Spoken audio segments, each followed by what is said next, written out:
Querida igreja, mais uma vez, a paz do Senhor Jesus, podeis assentar. Alegria muito grande quando a igreja do Senhor se conscientiza da sua responsabilidade de compartilhar a palavra de Deus com as pessoas que não conhecem Jesus ainda como Salvador. Nós não podemos ser egoístas e ficarmos com um grande presente só para nós. O privilégio maravilhoso só conosco. Nós precisamos compartilhar a palavra. Jesus disse: ide por todo o mundo e pregai o evangelho a toda criatura.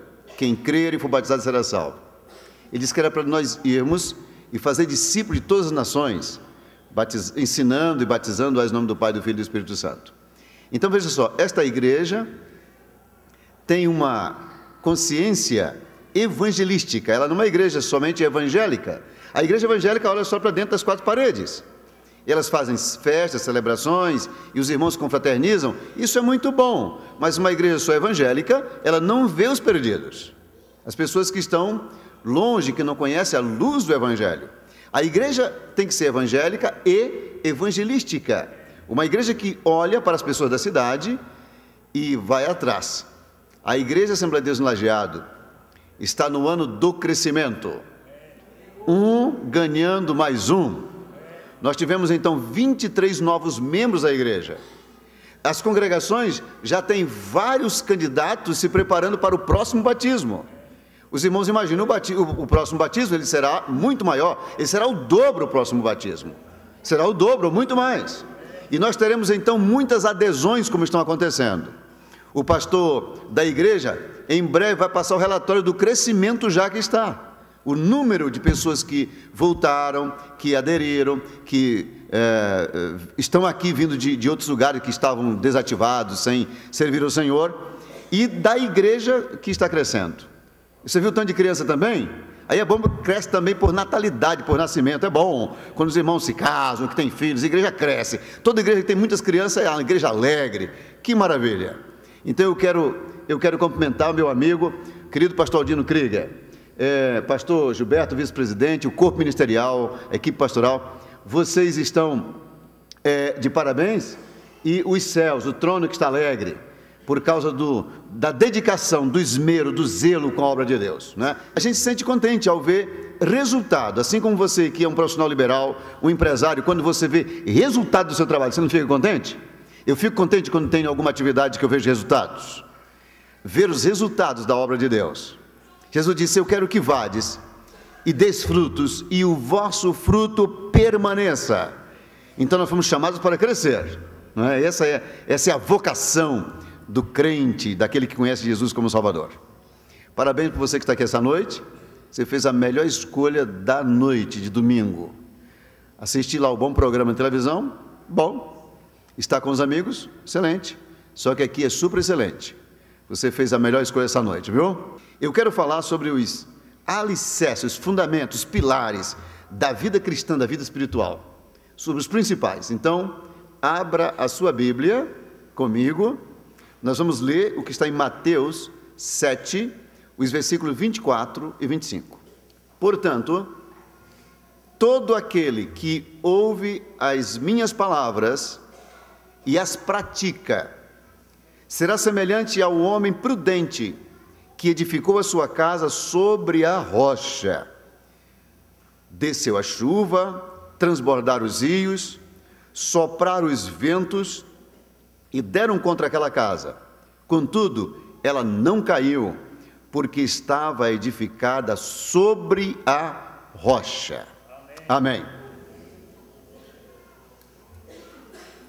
Esta parábola, ou esta metáfora que foi contada por Jesus a respeito de fundamentos seguros, eles têm muito a ver com construção.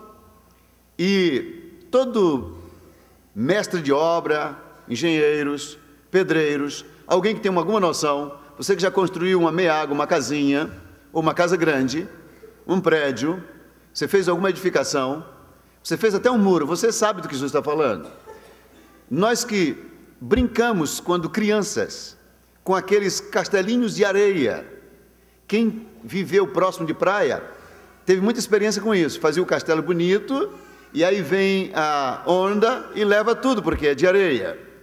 Eu, quando criança, morava às margens de um rio na Amazônia, e o tempo das enchentes, as chuvas vinham torrencialmente, de janeiro a julho, chove torrencialmente todos os dias. Então, nós fazíamos nossas barragens de areia, nós éramos crianças. E daqui a pouco começava a chover. Nós conhecíamos como criança, e todo mundo conhece lá na Amazônia, né? A gente sabe quando vem as grandes chuvas. Daqui meia hora vai cair muita chuva. As nuvens anunciavam. Nós fazíamos então nossa barragem, para nós segurarmos água. Era uma ilusão. Vinha descendo aquela enxurrada com muita água, levava tudo, porque era de areia. Era de areia. Se você quiser sustentar um pouquinho mais, colocava bastante pedras, e nós colocávamos também uns sacos, eram sacos de estopa de pano com terra dentro, aí sustentava um pouco mais a nossa barragemzinha, mas a areia vai embora. Ou seja, para se sustentar algo precisa de bom fundamento, precisa de fundamento sólido, seguro. Você sabe por que as empresas de construção fazem botam as estacas, eles fazem o bate-estaca, a fundamentação, solidificar, segurar, e tem as colunas firmes. Jesus falou disso. Ora, ele pegou essa história da casa fundamentada na areia e foi levada pela água, e a casa que foi construída na rocha, que tinha fundamentos, e que bateu os ventos, e rio e tudo, e não levou a casa. Ele falou sobre o alicerce da vida cristã. E no ensino de Jesus, e também dos apóstolos, nós encontramos quais os alicerces para a nossa vida. Olha só, os alicerces da vida cristã servem para tudo, servem para a vida prática. Vocês estão aqui essa noite, nunca poderão deixar de viver esses alicerces. Nós nem poderemos ser felizes se nós não tivermos esses alicerces na nossa vida. A gente não consegue o verdadeiro sucesso. Nós não conseguimos nos firmar numa caminhada se nós não tivermos esses alicerces que eu vou falar agora. Então presta atenção. O primeiro alicerce para a vida cristã e uma vida espiritual firme, consolidada, é o alicerce da fé. Da fé. Sem fé não dá para viver. O escritor aos Hebreus, um livro do Novo Testamento aos Hebreus, no capítulo 11, ele diz assim: a fé é o firme fundamento das coisas que se esperam e a prova das coisas que não se veem. Eu vou contextualizar. Ele diz: fé é o seguinte: fé é um fundamento seguro daquilo que tu espera e a certeza absoluta de que aquilo que você espera um dia vai chegar. Isso é fé. Na carta a Timóteo, no capítulo 4 e o verso 7, na segunda carta, o apóstolo Paulo já estava no final da sua vida. Ele foi um homem que, durante mais ou menos uns 30 anos, ele teve um grande ministério. Paulo fundou muitas igrejas, e ele ensinou muito. Ele escreveu 13 livros, 13 epístolas do Novo Testamento. Esse sujeito viveu muitas intempéries na vida, mas ele também experimentou muitas vitórias. Ele conheceu Jesus de perto. Quando estava no final da sua vida, e ele sabendo que se aproximava o seu martírio lá em Roma, ele disse: olha só, eu combati o bom combate. Ele chamou a caminhada cristã. Ele não disse: é uma luta muito complicada, a vida cristã, sabe, é cansativa, ela é muito exaustiva. Nada, ele disse assim: olha, eu combati o bom combate. Bom combate. E aí acabei a carreira, eu concluí o projeto que Deus me deu. Olha aqui, meu irmão e minha irmã, você foi chamado por Deus para um grande projeto. Deus tem um propósito na sua vida. Você terá a felicidade de no final dizer assim: eu cumpri o meu projeto. Sabe o propósito que Deus tinha para a minha vida? Eu cumpri. Paulo disse: eu combati o bom combate, e eu acabei a minha carreira, e guardei a fé. Viu? O fundamento especial. A vida inteira ele disse assim: olha, eu só venci. Eu venci prisões, inimigos, lutas, e eu triunfei, porque eu tinha um fundamento chamado fé. Ele chega a dizer que em Cristo eu sou mais do que vencedor, posso todas as coisas naquele que me fortalece. Veja que Paulo estava fundamentado nesse pilar, a fé. Guardei a fé. Ele disse agora, desde agora, a coroa da justiça me está guardada, a qual o Senhor, o justo juiz, me dará naquele dia, e não somente a mim, mas também a todos quanto amarem a volta de Jesus, ou seja, aqueles que forem até o final, eles vão receber a coroa da justiça, o prêmio de Deus, a recompensa do Senhor. Oh, amados irmãos, eu estou caminhando com esse propósito, sabia?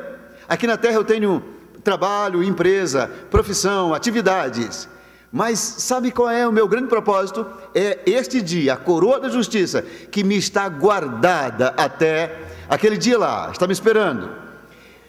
Em Romanos no capítulo 4, o escritor, que é o apóstolo Paulo, diz assim, e o que diz a Bíblia, a Escritura? Abraão creu em Deus, teve fé, e isso lhe foi creditado como justiça. Olha que coisa extraordinária. Se você tem fé, Deus derrama justiça sobre você, a justiça de Cristo, de Jesus.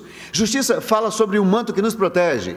Sabe como é que nós ficamos protegidos dos ataques do inimigo? Pela fé. A Bíblia fala em Gálatas que nós temos o escudo da fé. A fé é proteção, é escudo, é o manto que te protege de todas as intempéries e dos ataques do inimigo, seja inimigos visíveis ou invisíveis. Existe deles que aparecem na frente da gente, cujos agentes podem ser pessoas de carne e osso, que querem nos enfrentar, que têm ódio de nós, que nos invejam, tentam fazer algo contra nós. Você sabia que tanto esses visíveis como os invisíveis, a Bíblia diz que você pode resistir se você tem fé. Hebreus no capítulo 11, verso 6, o escritor continua dizendo o seguinte, ora, sem fé é impossível agradar a Deus, é impossível agradar o Senhor, se você não tem fé. Tiago disse que se eu não tenho fé, eu sou parecido com a onda do mar, que vai e volta, eu não tenho segurança, eu sou instável, vulnerável. Então eu preciso ter fé para agradar a Deus, porque é necessário que aquele que se aproxima de Deus, aquele que busca o Senhor, aquele que ora, creia que Ele existe e que Ele é doador daqueles que o buscam. Esse escritor continua dizendo o seguinte, 11:32 da carta aos Hebreus, e que vou dizer mais sobre a fé, que direi mais?